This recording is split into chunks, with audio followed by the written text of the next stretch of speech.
Memang benar, kalau ikan lele merupakan salah satu ikan yang memiliki patil berbahaya di bagian siripnya. Tidak hanya dapat membuat tangan orang terluka, ternyata patil lele juga beracun loh teman. Wah!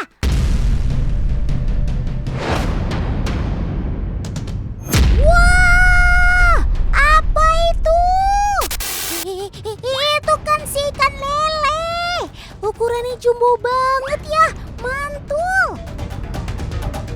Yang kita lihat saat ini adalah salah satu bentuk latihan ayam laga sebelum terjun ke arena sebenarnya. Mereka juga bisa melakukan gerakan maju mundur sambil melontarkan serangan balik.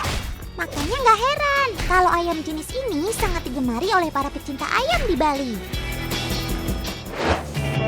Oh ya teman, saat melompat, sobat totan ini melepas tenaga di tendonnya yang terkumpul pada posisi jongkok.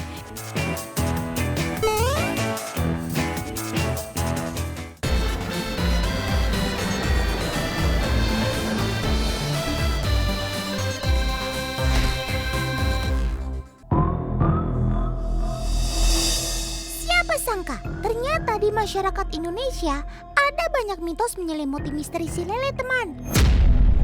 Buat kita di zaman modern, menyantap si lele sudah jadi hal yang umum kan? Tapi rupanya ada sebagian masyarakat yang memiliki pantangan menyantap si lele. Sama halnya dengan mitos yang dipercaya masyarakat Lamongan. Coba Otan mau tanya-tanya.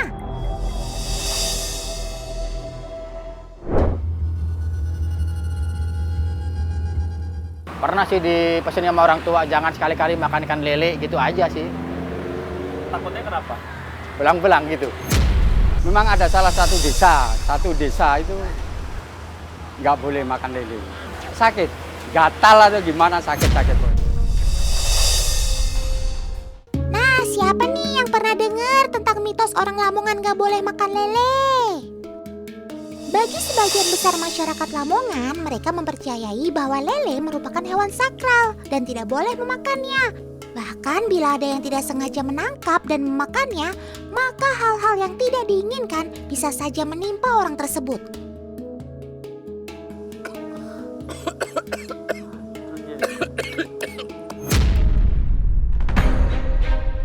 Mitos orang Lamongan tidak boleh makan lele dipercaya berawal dari legenda sejarah Boyopati. Boyopati adalah murid Sunan Giri yang diutus untuk mengambil keris di rumah Nyi Lurah. Rupanya niat mengambil keris itu tidak mendapat sambutan baik. Akhirnya dengan kesaktiannya, Boyopati pun mengambil keris secara diam-diam. Mengetahui keris itu berhasil direbut, Nyi Lurah pun memerintahkan anak buahnya untuk mengejar Boyopati. Mereka rupanya kehilangan jejak Boyopati yang bersembunyi di kolam lele.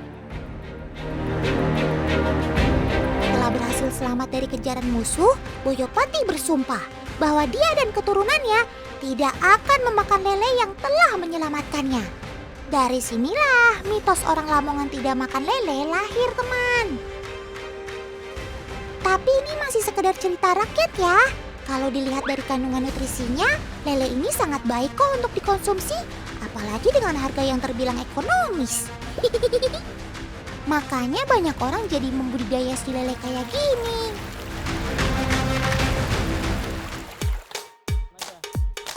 Wih, lagi pada mau kemana nih paman? Seru banget sih. Loh, kenapa pada masuk ke dalam kolam? Sebenarnya paman-paman ini pada mau ngapain sih? Otan jadi penasaran deh.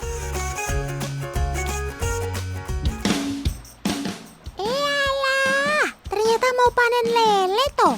Tapi kenapa pada pakai balon di kaki seperti itu sih? Kok nggak seperti panen lele pada umumnya? Pasti ini kerjaannya paman kameramen dan paman reporter deh. Emang lagi mau uji coba apa sih? Sebentar, sepertinya Otan tahu nih. Pasti kalian mau uji coba ketajaman patil lele kan? Ayo ngaku. Memang benar, kalau ikan lele merupakan salah satu ikan yang memiliki patil berbahaya di bagian siripnya. Tidak hanya dapat membuat tangan orang terluka, ternyata patil lele juga beracun loh teman. Wah! Tuh lihat, balon-balon yang ada di kaki paman saja dengan mudahnya meletus ketika Itu tandanya pati lele sangat tajam dan berbahaya. Eits, tapi tenang. Sebenarnya patil lele itu terletak di sirip bagian dada. Patil tersebut merupakan 3 duri tajam tipis dengan panjang mencapai 400 mm. Patil adalah senjata yang dimiliki ikan lele ketika dia merasa terganggu. Sebenarnya ikan ini tidak agresif, tapi bisa melukai kalau kita tidak berhati-hati ketika memegangnya. Patil lele mengandung racun yang disebut crinotoksin yang berbahaya bagi manusia. Dalam jumlah kecil, racun ini akan langsung menyebabkan nyeri dan bengkak pada area kulit yang terkena patil. Jika toksin masuk dengan jumlah yang banyak, besar kemungkinan akan muncul gejala alergi berat, seperti tekanan darah menurun drastis, lemas, bahkan kehilangan kesadaran. Wah, sebaiknya mulai sekarang kalian harus berhati-hati dengan sobat otan ini ya teman. Wah, apa itu? Itu kan si ikan lele. Ukurannya jumbo banget ya, mantul. BTW, lele segede itu mau dibawa kemana ya?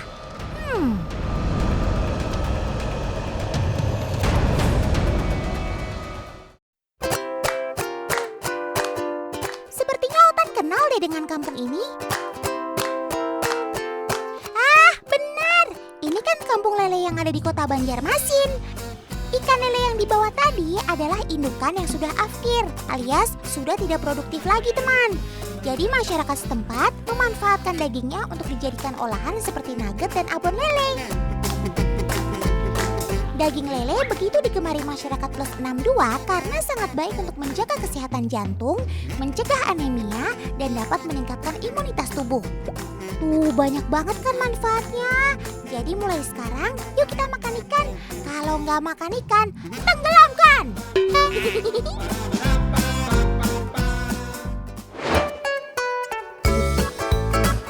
Ayo, udah pada tahu belum kenapa kampung ini punya julukan kampung lele? Yaps, karena di sini memang hampir sebagian masyarakatnya menggantungkan hidup dari budidaya ikan lele. Lihat saja, hampir setiap rumah memiliki kolam lele. Mulai dari kolam bibit, lele siap panen, sampai indukan lele juga ada. Pokoknya lengkap deh. Nggak cuma itu saja, hanya dalam waktu kurang lebih 4-6 bulan, ikan asal Afrika ini sudah siap panen. Tapi kalau untuk di kampung lele ini beda cerita. Di sini hanya dengan waktu sekitar 2 bulan saja, lelenya sudah besar-besar dan siap konsumsi tuh. Lah, kok bisa sih? Setelah Otan selidiki, ternyata kampung Tatah Belayung ini memiliki cara tersendiri untuk merawat ikan lele ini, teman. Selain memberi pakan pelet, mereka juga menemukan pakan alternatif yang murah dan ramah lingkungan. Yaps, mereka menggunakan jeroan ikan dan usus ayam sebagai pakan tambahan. Jadi semakin banyak asupan protein yang mereka terima, semakin cepat juga pertumbuhannya. Lele termasuk hewan omnivora alias pemakan segala. Selain itu, ia terkenal juga sebagai hewan yang rakus. Asal ada makanan, pasti langsung disikat deh. Oh iya teman, ia juga hewan yang sangat peka terhadap keadaan di sekitarnya. Saking pekanya, ikan lele mampu mendengar suara hingga 13.000 siklus per detik loh. Bahkan kemampuannya bisa mengalahkan ikan-ikan jenis lainnya. Juara kamu sob. Lele menggunakan pori-pori di sepanjang tubuhnya untuk menangkap getaran dan kemudian menghubungkannya ke dalam telinga bagian dalam mereka. Wah, udah kayak mobil aja kamu sob punya sensor. Nah, kalau tadi sempat kita lihat indukan dan lele yang sudah siap panen, sekarang kita cek bibit si ikan lele yuk. Otan dengar-dengar sih katanya si dede-dede ikan lele ini bikin gemes kayak Otan. lelenya yang baru berumur 1-2 minggu. Sebelum dilepas ke dalam jaring apung, biasanya mereka akan dibesarkan terlebih dahulu di kolam terpal seperti ini untuk mendapatkan perawatan khusus. Anakan ikan lele membutuhkan suhu air yang cenderung sedang, lingkungan air yang baik, dan juga pasokan oksigen yang cukup, berbanding terbalik dengan lele dewasa. Apalagi anakan lele juga masih sangat rentan terhadap penyakit dan serangan predator. Jadi tempat terbaik untuk mereka saat ini adalah kolam terpal, teman. Oh iya, masyarakat di sini punya cara yang unik nih untuk memberi makan anak-anakan lele ini. Caranya yaitu dengan membuat makanan dari usus ayam yang sudah dihaluskan. Selain untuk mempermudah mereka untuk makan, cara seperti ini juga sekaligus memastikan bahwa setiap anakan lele yang ada mendapatkan makanan yang cukup. Ayo makan yang banyak, biar kalian lekas besar.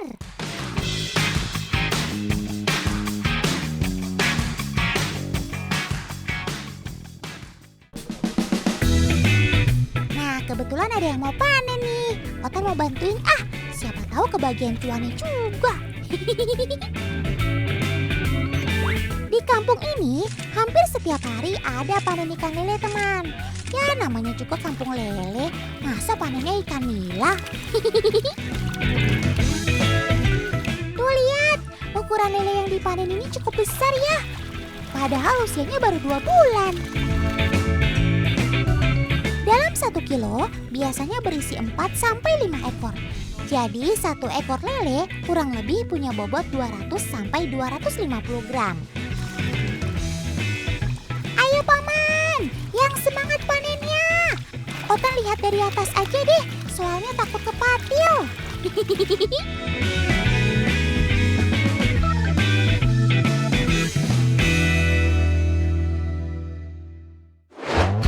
Teman, kalian tahu nggak? Ternyata ada ikan lele yang punya warna unik loh.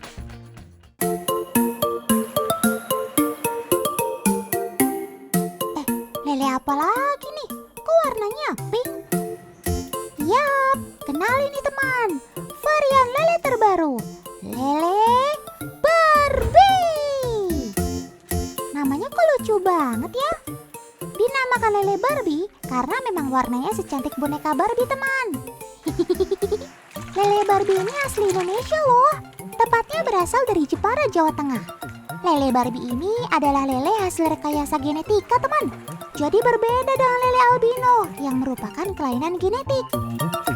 Rahasia kenapa lele Barbie ini bisa berwarna pink ternyata terletak pada makanannya. Lele pink dari Jepara ini diberi makan tempe dicampur pelet. Selain itu, lele Barbie ini juga diberi makan dedaunan, teman. Daun-daun tua yang sudah kehilangan zat klorofilnya ternyata bagus untuk memberi efek warna pada si lele. Cakep.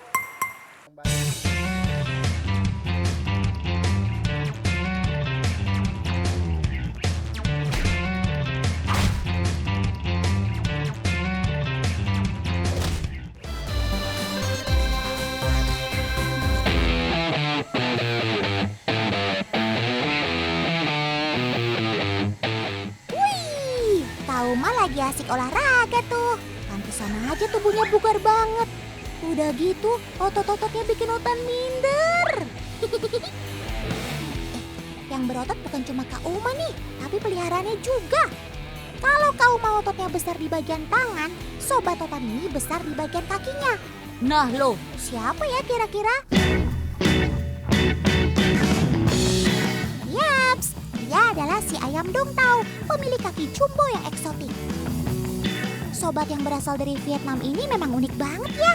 Kaki besarnya ini bukan hasil dari nge-gym atau sedang sakit, teman. Tapi karena merupakan hasil persilangan 2 ras ayam lokal Vietnam, yaitu ayam Nho dan Luang Phuong. Oh iya, Otan mau kasih tebak-tebakan nih sama kalian. Kira-kira berat kaki sobat Otan ini saat dewasa bobotnya mencapai berapa ya? A. 500 gram. B. 750 gram. C. 1 kilogram. Yang benar jawabannya adalah eng 1 kilogram. Tapi 1 kilogram itu bukan untuk kedua kakinya ya, tapi hanya 1 kaki saja. WOWBGT kan? Tapi walau kakinya berat, Sobat Totan ini gak merasa keberatan kok saat berjalan. Buktinya ia santai-santai aja tuh, gak ada ngeluhnya sama sekali.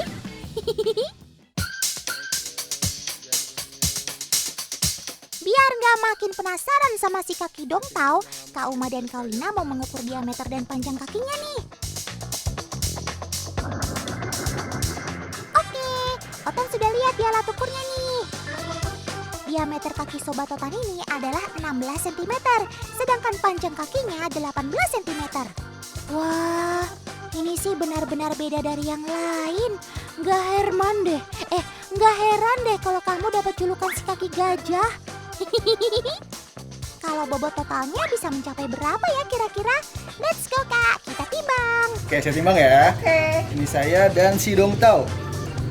Berat saya 68, ini dongtau dan saya itu 74 kilo. Jadi kalau dikurang-kurang berat dongtau kira-kira 6 kilo.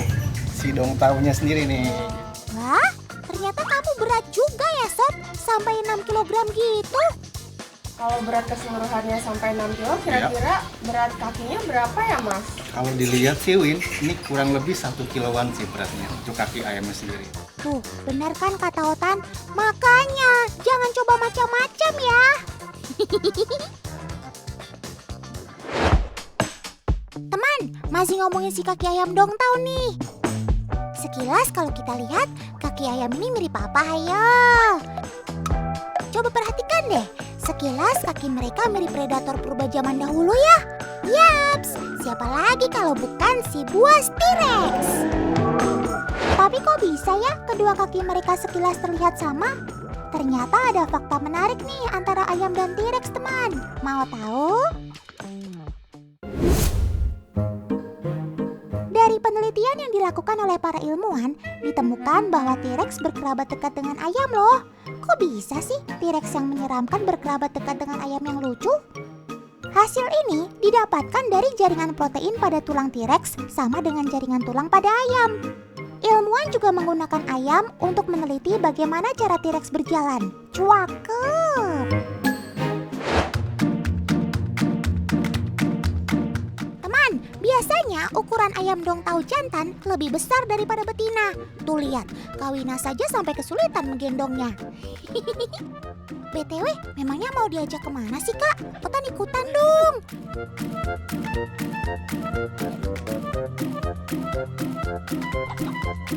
Yalah, kok bisa sampai lepas gitu sih Kak? Ayo cepat kejar sebelum hilang dari pandangan. Walaupun memiliki ukuran kaki yang cukup besar, gak serta-merta membuat lari Sobat Totan ini menjadi lambat ya. Justru kaki yang besar dan kuat membantu mereka untuk berlari. Bantalan besar pada cekernya berfungsi seperti pegas yang memberi dorongan, sehingga ia bisa melangkah dengan cepat. Was wes deh pokoknya. Kalau tadi si ayam sultan ini jago berlari, gimana dengan lompatannya ya? Iya, tahu nggak kenapa ayam ini disebut ayam sultan? Karena harganya yang mahal, bisa sampai ratusan juta untuk satu pasangnya. Setara satu mobil itu sih. Kembali ke TKP. Untuk menguji lompatannya, Sobat Totan ini akan dimasukkan ke dalam kurungan.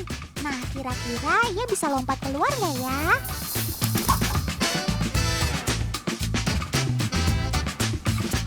Wah, nampaknya ayam kaki besar ini agak kesulitan teman. Maklum saja, nggak semua ayam dongtau terbiasa untuk melompat, apalagi kurungannya cukup tinggi. Tapi kalau Otan hitung-hitung, tinggi lompatan kamu bisa mencapai 40 cm. Wah, lumayan juga ya. Good job Sob, setidaknya kamu sudah berusaha. Semangat! Teman, masih ngomongin kaki si dongtau yang unik nih. Kali ini kita mau membandingkan seberapa kuat sih cengkraman si kaki naga ini. Kaki gino-gino Sobat Totan ini ternyata bertekstur kenyal pada bagian telapaknya. Sedangkan pada bagian lipatan kakinya agak sedikit keras. Dengan kondisi kaki seperti ini, kira-kira ia bisa mencengkram layaknya ayam-ayam lain gak ya? Mirki Jep Kuy Kitty Chibi.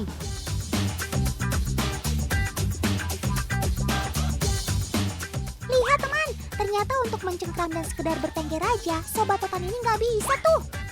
Ya maklum saja, selain ukuran kakinya yang terlalu besar, kulit tebal pada bagian telapak kakinya membuat ia kesulitan untuk mencengkram. Berbeda dengan ayam badut atau whiteface Spanyol ini, kakinya yang kecil membuat ia lebih mudah dan kuat saat mencengkram. Inilah sebabnya, Sobat Totan ini nggak suka tuh berada di ketinggian. Nggak apa-apa Sob, walaupun begitu kamu tetap jadi ayam yang mahal kok. Satu lagi nih, Otan mau uji coba kaki kamu Sob. Kira-kira kaki sebesar ini sensitif terhadap rasa dingin nggak ya? Kuy, kita coba.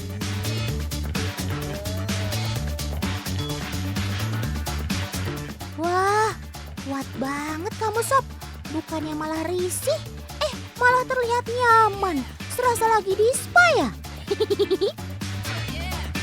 Teman, yang membuat Sobat Totan ini nyaman tidak lain tidak bukan adalah karena ketebalan kakinya yang dapat meredam dinginnya es. Cuakep Sob. Bisa nih kapan-kapan kita main di salju yang dingin.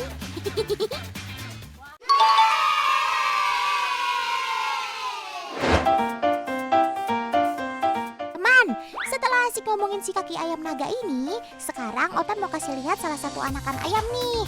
Coba tebak ya, kira-kira ini anakan ayam jenis apa? Yaps, ini bukan ayam broiler, kate, atau kampung. Tetapi ini adalah anakan ayam dongtao teman. Sekilas memang tidak ada perbedaan yang menonjol dengan anak ayam lainnya. Tapi kalau mau kita lebih teliti lagi, anakan ayam dongtao memiliki kaki yang sedikit lebih besar. Tapi kalau hanya sekilas saja, mereka sangat sulit dibedakan. Wah, kecil-kecil pintar menyamar ya kamu Sob.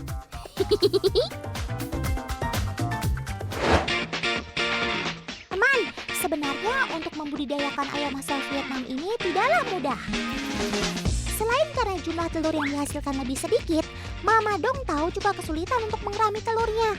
Maklum saja, kaki mereka kan besar-besar, jadi sangat rawan terinjak dan pecah. Itulah mengapa banyak peternak yang membantu penetasan melalui inkubator demi mengurangi resiko. Sehat-sehat ya Sob, sampai berjumpa lagi saat kalian sudah menetas.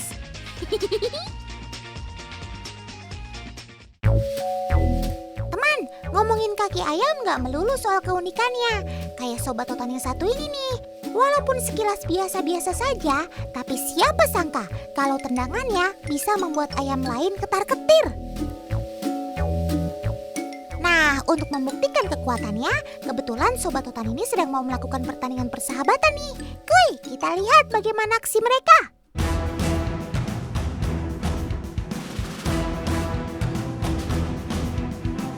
Di sisi sebelah kanan, ada Kaputu dengan ayam andalannya. Di sisi sebelah kiri ada Kakadek dengan ayam favoritnya. Keduanya nampak tidak sabar untuk memulai pertandingan ini, teman. Kalau begitu, ayo segera kita mulai. Lah, gimana ini ceritanya? Kok malah wasitnya yang kabur naik pagar sih? Niatnya mau bikin adegan tegang, malah jadi acara komedi. Berantakan deh jadinya.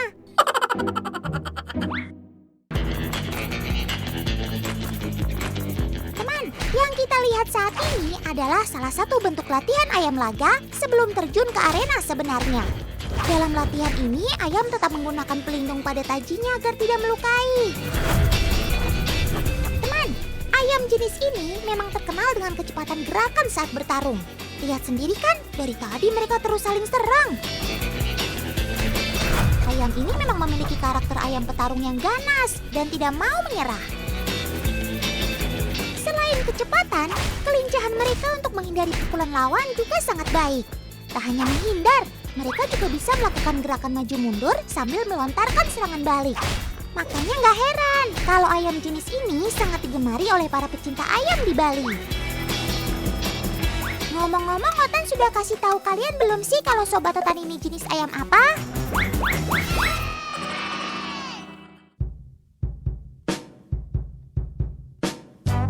Eits, salah. bukan ayam Bangkok, tapi adalah ayam Filipin. Ayam jenis ini memiliki karakter petarung sejati dan pantang menyerah. Selain itu, ia juga terkenal dengan kekuatan dan kecepatan kakinya saat menyerang. Lihat sendiri kan gimana tadi tendangannya? Udah kayak suhu kungfu aja ya.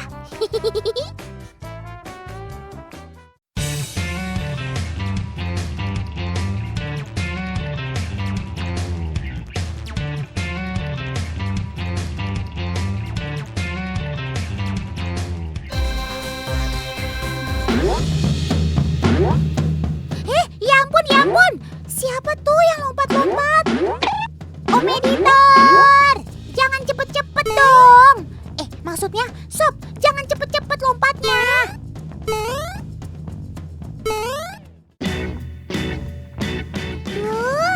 Gemes banget sih kamu, Sob. Teman, ada yang tahu dengan Sobat Totan satu ini? Kalau kalian kira dia adalah Tarsius, belum tepat ya. Oke, Om editor coba kasih lihat Tarsiusnya. Tuh kan mirip, tapi pastinya mereka jenis yang berbeda ya teman. Bahkan keduanya memiliki asal yang berbeda tuh. Kalau Tarsius hewan kebanggaan Indonesia, habitat aslinya di hutan hujan tropis Sumatera dan Sulawesi Utara. Sedangkan yang tantannya tadi itu namanya Bush Baby Galago, asalnya dari hutan hujan Afrika tuh.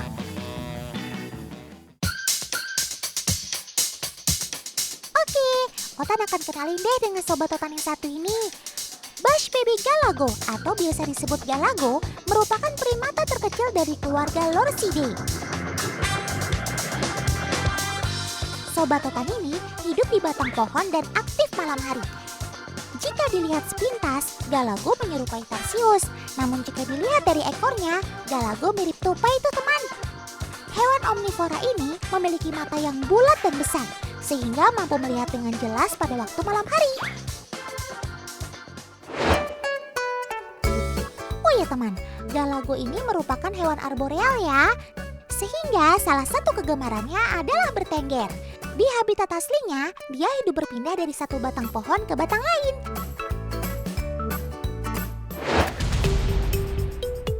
Teman, primata terkecil di benua Afrika ini memiliki panjang tubuh sekitar 22 hingga 31 cm dengan berat sekitar 0,9 sampai 2 kg. Bahkan jika dibandingkan dengan tupai, ukuran tubuh mereka lebih kecil loh.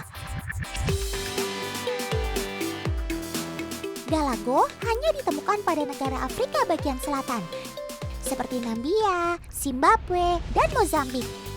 Sobat Totan ini biasa dijumpai di wilayah hutan hujan dan semak belukar. Galago terbilang hewan yang masih jarang dijumpai di tanah air, sehingga membuat siapa saja tertarik dan penasaran tentunya. Nah, inilah yang membuat Dr. Naufal dan Kak Feby sering memperkenalkannya di media sosial.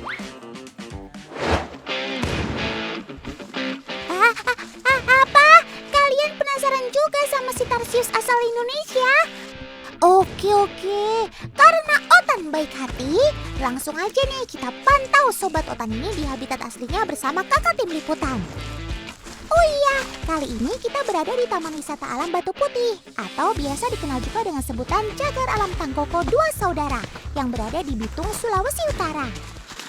Sebentar lagi memang waktunya mereka untuk beraktivitas. Betul Kak, si Tarsius baru aktif ketika menjelang malam hari. Selain untuk berburu serangga, mereka akan lebih aman dari bahaya burung ataupun reptil pemangsa karena bisa bebas berkeliaran tak terlihat dalam gelap. Sobat Totan ini tinggal di pohon beringin. Tarsius menjadikan akar-akar pohon beringin ini sebagai tempat tinggalnya. Mereka biasanya berlindung di antara celah-celah ataupun lubang-lubang di bawah akar pohon beringin. Oh iya teman, ketika pemantauan Tarsius seperti saat ini harus pelan-pelan ya. Jangan membuat suara gaduh agar Sobat Totan tidak merasa terganggu tuh. Jenis Tarsius yang ada di sini kebanyakan jenis Tarsius spektrum teman. Saking kecilnya, ukuran Sobat Totan ini tak lebih dari genggaman tangan orang dewasa loh. Panjang tubuhnya kurang lebih 160 mm Sedangkan panjang ekornya antara 135 hingga 275 mm atau hampir 2 kali lipat badannya.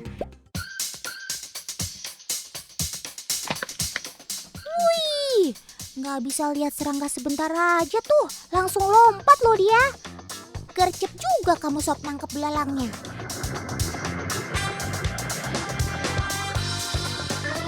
Tarsius merupakan insektivora alias pemakan serangga, teman. Nah, tuh lihat teman. Ya ampun, keren juga lompatan kamu sob. Sobat Totan ini memiliki kemampuan lompat hingga jarak 3 meter loh. Kemampuannya ini ditunjang dengan kaki belakang yang panjangnya hingga 2 kali lipat ukuran tubuhnya tuh.